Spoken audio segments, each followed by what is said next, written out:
बच्चों, इस स्लाइड में हम लोग जानेंगे आर्कीबैक्टीरिया के बारे में। जैसे कि लास्ट स्लाइड में हम लोगों ने जब किंगडम मोनेरा को फॉलो किया था, तो हम लोगों ने देखा था कि bacterias are of two types, archaebacteria and eubacteria. तो अब हम यहाँ सबसे पहले आर्कीबैक्टीरिया के बारे में जानते हैं। अब ये आर्कीबैक्टीरिया ऐसे बैक्टीरियाज होते हैं जो मोस्टली ऐसे हैबिटाट में मिलेंगे जो कैसे होते हैं, हार्श हैबिटाट होते हैं, मीन्स जहाँ पर नॉर्मल लाइफ सरवाइव नहीं कर पाती है। तो अब ये हार्श हैबिटाट कौन कौन से होते हैं? First, salt areas, second hot springs, third Marsh areas. तो आपने ये सुना कि 3 टाइप ऑफ हार्श हैबिटाट्स होते हैं, जहाँ पे सॉल्ट की रिचनेस होगी, जहाँ पे हॉट स्प्रिंग्स होंगे या फिर मार्शी एरियाज होंगे। तो इस तरीके से इन हैबिटाट्स के नेचर के बेसिस पे archaebacterias are classified into 3 classes. First, halophiles found in salt areas, second thermoacidophiles mean found in hot springs, and finally third methanogens found in marshy areas. अभी जो आर्कीबैक्टीरियाज होते हैं एंदर फॉर्मोबैक्टीरिया से बिल्कुल ही डिफरेंट होते हैं। अब जो डिफरेंट होते हैं तो रीज़न क्या होता है? तो फर्स्ट, इनका जो सेल वॉल होता है, सेल वॉल में केमिकल कॉम्पोजिशन भी डिफरेंट होगा। यू बैक्टीरिया में जो सेल वॉल होती है वो पेप्टाइडोग्लाइकेन की होती है, वहीं पे आर्कीबैक्टीरिया के केस में जो सेल वॉल होती है वो कॉम्प्लेक्स पॉलीसैकेराइड और कॉम्प्लेक्स पॉलीपेप्टाइड की होती है। सेकंड, यू बैक्टीरिया की जो सेल मेम्ब्रेन होती है वहाँ पर लिपिड अनब्रांच्ड होता है और डबल लेयर्ड होता है, वहीं आर्कीबैक्टीरिया के केस में जो सेल मेम्ब्रेन होती है वो सिंगल लेयर्ड होती है और ब्रांच्ड चेन्स के लिपिड मॉलिक्यूल्स पाए जाते हैं। तो बच्चों, आर्कीबैक्टीरिया का यू बैक्टीरिया से जो डिफरेंस है, जो आपने सुना, सेल वॉल डिफरेंट होती है, सेल मेम्ब्रेन डिफरेंट होती है। तो हो सकता है अभी आपको ये बातें सही से समझ में ना आए, लेकिन जब हम लोग सेल चैप्टर को डिटेल में पढ़ेंगे, ठीक है, तो वहाँ पे सेल वॉल और प्लाज्मा मेम्ब्रेन को डिटेल में एक्सप्लेन किया जाएगा।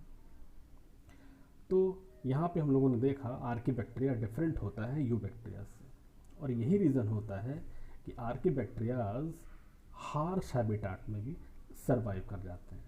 ठीक, अब इम्पोर्टेंट थिंग जो अपनी एनसीईआरटी में गिवन है, ये जो मीथेनोजन बैक्टीरियाज होते हैं ये कहाँ पे स्पेशली मिलेंगे, नेचुरली कहाँ पे मिलेंगे, किन एनिमल्स के विद इन मिलेंगे?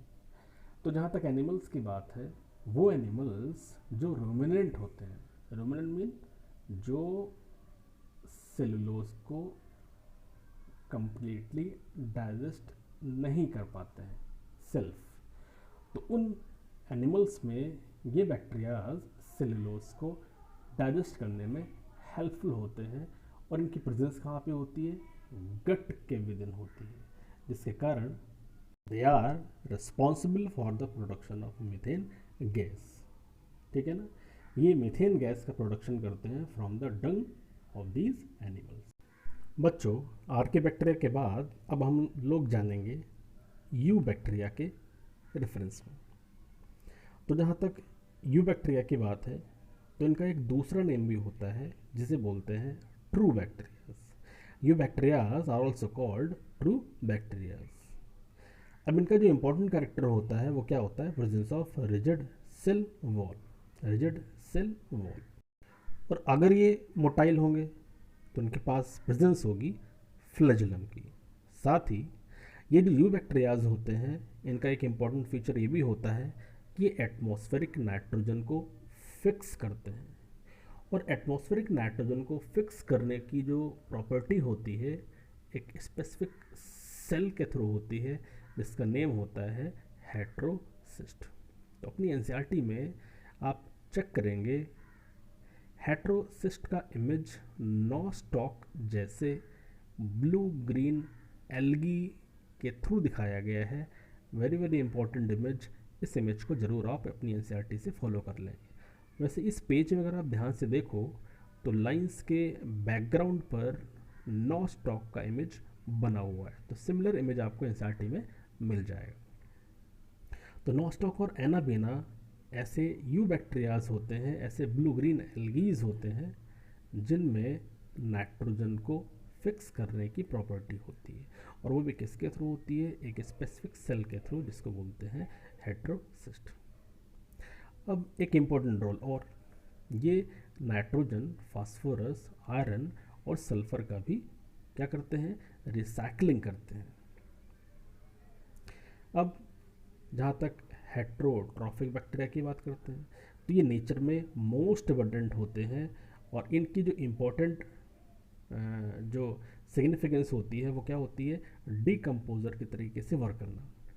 तो हेट्रोट्रॉफिक बैक्टीरियाज का जो इम्पोर्टेंट वर्क होगा नेचर में वो क्या है, एज अ कुछ ऐसे हेट्रोट्रॉफिक बैक्टीरियाज भी होंगे जो मिल्क को कर्ड में चेंज कर देते हैं और एंटीबायोटिक्स प्रोडक्शन में हेल्प करते हैं। वहीं लेग्यूम प्लांट्स की रूट में कुछ हेट्रोट्रॉफिक बैक्टीरियाज होते हैं जो फूड लेंगे, इन रिवर्स एटमॉस्फेरिक नाइट्रोजन को फिक्स करते हैं। वहीं कुछ ऐसे हेट्रोट्रॉफिक बैक्टीरियाज भी होंगे जो पैथोजन के तरीके से वर्क करेंगे। पैथोजन मीन होता है जो डिजीज़ कॉज करता है, और ये डैमेज करता है ह्यूमन बींग्स को, क्रॉप्स को, या फिर फॉर्म एनिमल्स को, और या फिर पेट्स को। जैसे ये pathogenic bacteria, heterotrophic pathogenic bacteria different disorders create करते हैं। कॉलरा, टाइफाइड, टेटनस एनिमल्स के केस में। वही very important disorder citrus canker plant के केस में, स्पेशली साइट्रस प्लांट के केस में डिसऑर्डर क्रिएट करता है। अब हम बात करेंगे बैक्टीरिया ग्रोथ कैसे करता है। तो बैक्टीरिया की जो ग्रोथ है अंडर फेवरेबल कंडीशन फ्यूजन के थ्रू होती है। वहीं जब अनफेवरेबल कंडीशंस आ जाती हैं तो बैक्टीरियाज स्पोर मेक करके अपनी ग्रोथ को इंक्रीज करता है। वहीं इनमें शॉर्ट सेक्सुअल रिप्रोडक्शन भी रिपोर्ट किया गया है।